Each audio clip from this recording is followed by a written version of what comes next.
Ok. Znači, evo me natrag u Švedskoj i rekao, ajde odmah da snimim jedan video, čisto da vidimo malo kakva je razlika između vremena na Kanarima i vremena u Švedskoj. Mislim, znamo kakva je razlika, ali evo, čisto iz fore, malo da vidimo. Ok. I današnja tema je kako ostati smiren u svakoj situaciji. Jel? Primijetio sam isto da mi je lopta malo ispumpana, pa će biti malo zajebano danas igrat. Ali ajde. Znači, da li vam se ikad desilo da ispadnete iz takta? Da li vam se desilo da planete? Jel?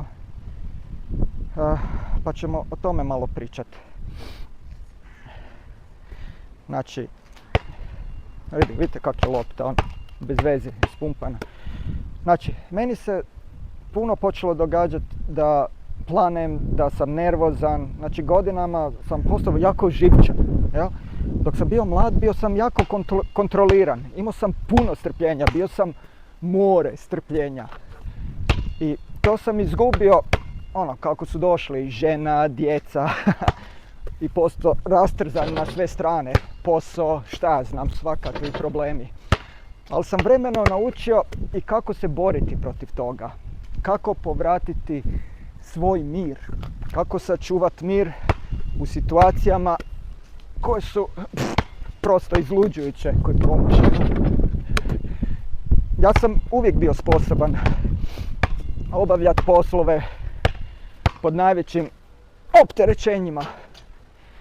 Bio sam u stanju doslovce učiti za školu, čitati knjigu dok su napolju odzvanjali pucnjevi. 90. rat i šta ja znam. Nikad neš, hoće bomba, neće bomba. Promašaj. Jebo ga ti, Asus, koncentri se malo. Pa sad, eto, mislim da danas sam htio ta neka svoja iskustva i razmišljanja u vezi tog bijesa i kako ga kontrolirati podijeliti s vama. I imam 3 načina na koji mislim da možete sami sebi pomoći u tim stresnim situacijama zbog kojih možda planete. Ja? Znači, broj 1. Prvo što možete učiniti da održite mir je da shvatite da taj vaš mir ovisi o vama. Neki stoik je nekom prilikom rekao, ne znam ko, morat ću proučiti ko je to bio, napisat ću kasnije, da nije bitno što se dogodi, već samo kako vi reagirate na to što se dogodi. I opet se vraćam na to, možete kontrolirati samo ono što je pod vašom kontrolom. Ne možete kontrolirati na druge stvari, ne možete kontrolirati to što će se vama dogoditi, ali možete kontrolirati kako ćete vi odreagirati na to. I jedan način na koji se ja treniram za sačuvanje mira je da zamislim neku ludu situaciju. Recimo sad, igramo u košarku, ja zamislim, bacam slobodna bacanja. Ja zamislim, tu je 50.000 ljudi oko mene, ovo je završni poen. Ako pogodim, pobjedit ćemo, ako fulam, moj tim gubi. Pritisak, luzeri ste, moraš pogoditi. Pakao je vani i u svojim tim mislima, fulo, prilikom tog običnog treninga stvaram sebi situaciju da sam pod velikim pritiskom i opterećenjem. Zašto? Da kasnije, kad se to pojavi, meni to nije ništa novo. Već sam i trenirao, train hard, fight easy koncept. Treniraj teško, bori se lagano, jel? Drugi ljudi možda imaju sličan način koji postiže zapravo isto. Da u tim trenucima velikog stresa, opterećenja, ako se nađu na tako nekoj velikoj finalnoj utakmici, oni zamisle u svojim mislima da su u praznoj dvorani na nekom laganom treningu, znači mogu se opustiti, jel? Vrati se u svoju zonu mira.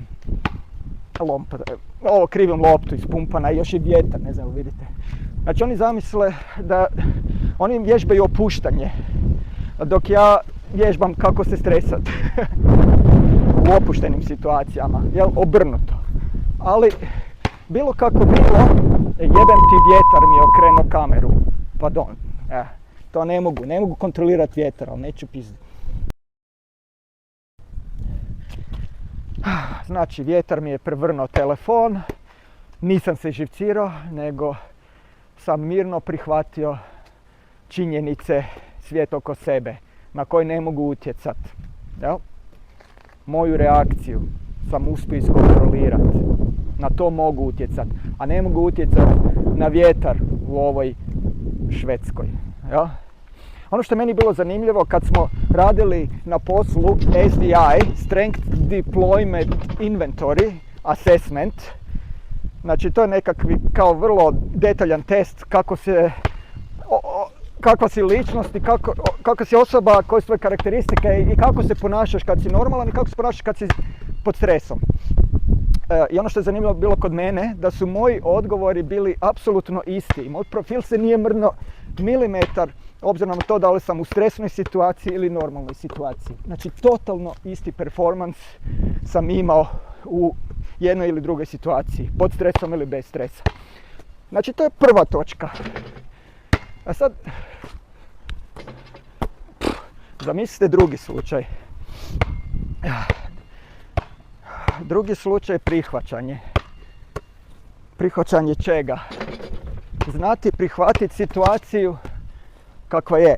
Znači, opet dolazimo do toga da ima nešto na što možemo utjecati i nešto na što ne možemo utjecati. I to opet ima veze s onom krivuljom change managementa, jel? Gdje imamo prvo kao faze promjene, jel? Poricanje, tonemo, odbijanje, depresija. Na kraju prihvaćamo stanje i onda počnemo nešto eksperimentirati i onda zapravo prihvatimo tu promjenu i zapravo dođemo do nečeg pametnog, zapravo dođemo do čak boljeg performansa. Prihvatili smo tu novu situaciju, te neke nove alate i sad možemo u tome operirati i čak sami smo porasli u tome svemu procesu. Znači, ako gledaš sad tu situaciju kao izazov, ne gledaš ju kao životnu prijetnju. Na početku ti je prijetnja, to je uvijek onaj strah od promjene, change management, jel? Jer ako ti gledaš to kao prijetnju, tebi se potpuno drugčiji hormoni aktiviraju. Adrenalin ti proradi, jer ti je to životna prijetnja. Jel? Postaješ agresivan, ne znam što. Ali ako ti je to challenge, izazov, onda se drugi set hormona aktivira i ti se drugčije ponašaš, postaneš čak kreativan. Drugčije se ponašaš u tom traženju rješenja i emocionalno si potpuno drugčiji. Znači, prihvatiti okolnosti, ne rezist, kako se kaže rezist? Ja sam zaboravio pričat nački. Ne biti frustriran okolnostima, ne odbijat, već prihvatiti okolnosti i reći to je tako. I sad je pitanje samo kako ja reagiram na te okolnosti koje ne mogu promijeniti, ali mogu svoju reakciju promijeniti. Ja? Znači, stvar prihvaćanja, da nema tog stresa i straha. Jer ako je to životna prijetnja, ti si u strahu, to te paralizira. Sam se ukočiš, ja? Ali ako ti je challenge, ti si fleksibilan. Zamislili smo da si riba u vodi. Tebi je ta voda, more u čem već živiš, ne znaš ništa drugo osim toga. To ti je normalno.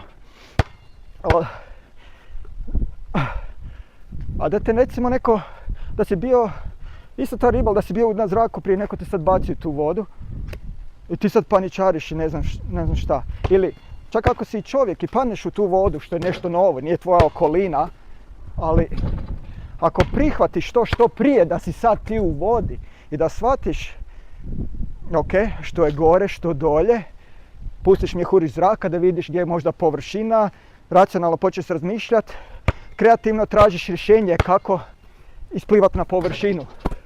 Znači, nisi frustriran, nisi u panici, šta je ovo? Znaš do duše da moraš djelovati brzo, ali postupaš vrlo racionalno i smireno. Sa dobrim performansama. Znači, što prije se riješi straha i što prije početi racionalno i efikasno tražiti rješenje. Pa kako ne mogu pojeti? I zapravo u tome možeš naći i zadovoljstvo. Jer u tom traženju rješenja, ovisno kakva je situacija, možeš naći nekako ludo zadovoljstvo u tome. Pogotovo kad nađeš to rješenje, kad si uspješan u tome, jel? I sad to nas vodi do treće točke. Ono što prakticirate, to zapravo i postanete. Znači, ako prakticirate ova prva dva ponašanja koja sam spomenuo, vi rastete, vi postajete bolji i mirniji. Svaki put kad ste mirni, to postaje dio polako vašeg karaktera. Jer nije problem veličina problema, već je problem veličine vas. Koliki ste vi? Znači, ako si recimo ti level 5, recimo čovjek, i naiđeš na problem koji je veličine 20, taj će ti se problem činiti velik. Ja? I bacit će te u depresiju, ne znam šta, paniku, reagiraju, bit će ti životna prijetnja ili ne znam šta. Ali ako ti radiš na sebi i konstantno rasteš kroz rješavanje tih problema, učiš se da funkcioniraš pod stresom, učiš se da prihvaćaš probleme kao izazov i kroz njih rasteš i ti postaješ level 6, level 7, level 8. Kako se kaže level up na naški? Znači dižeš svoju razinu i sad to gamerski, jel? I sad taj problem se pojavi, a ti si sebe upgradeao, level up na level 30. Onda će ti taj problem level 20 činiti se smiješan, jer ti si level 30. Jel? I znači, zamisli da si level 100, level 100, da si se toliko razvio. Onda će većina životskih problema koji su recimo u prosjeku 50, činit će ti se smiješni. Jel? Ne znam kako se to kaže level up na naški. Znači vidiš da je zapravo sve relativno. Nije stvar veličine problema, nego odnosa, relativnog odnosa između tebe i problema. A ti ne možeš utjecati na problem, ali možeš utjecati na sebe. Znači, pitanje svega je opet do tebe. Kako ti reagiraš na situaciju u kojoj se nalaziš. A onako kako živiš, to postaješ. Znači, nastoj da svakodnevno živiš kako? Pa svjesno, da razvijaš sebe, da rasteš, da si svjestan svog ponašanja, da paziš na svoje reakcije, da ih odmjeriš i da stalno ideš naprijed i rasteš. Eto. I onda u toj relaciji između tebe i problema, svi ti problemi postaju sve manji. I u tom trenutku stvarno možeš reći da ona poslovica, uzrečica redi, don't sweat about small stuff and everything is small stuff. Jel? Kao ono, ne znoj se oko sitnih problema, ali zapravo na kraju krajeva sve jesu male stvari. Jer stvarno jesu. Kad si level up, relativno sve postane malo. Ja? Kad si level 100, većina problema je easy peasy. A u kozmičkim razmjerima sve je stvarno nebitno i sve je stvarno small stuff. Eto, toliko za danas. Malo još košarke za kraj. Hoću jednu tricu uvaljati, tamo jednu tricu. I kao ono, vjetrovito je. Danas sam se prilično nafulao, ne znam ste vi to vidjeli. Lopta je ispumpana jer bio sam na Kanarima i kakve izgovore sve valjam tu za svoje promaše. Nisam igrao neko vrijeme, lopta stajala tu, ispumpala se, jel?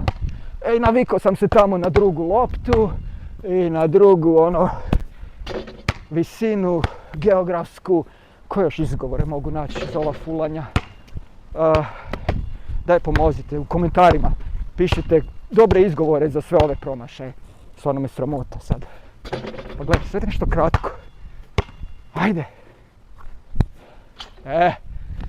Toliko za danas. Ajde. Lijep pozdrav svima. Bok, bok.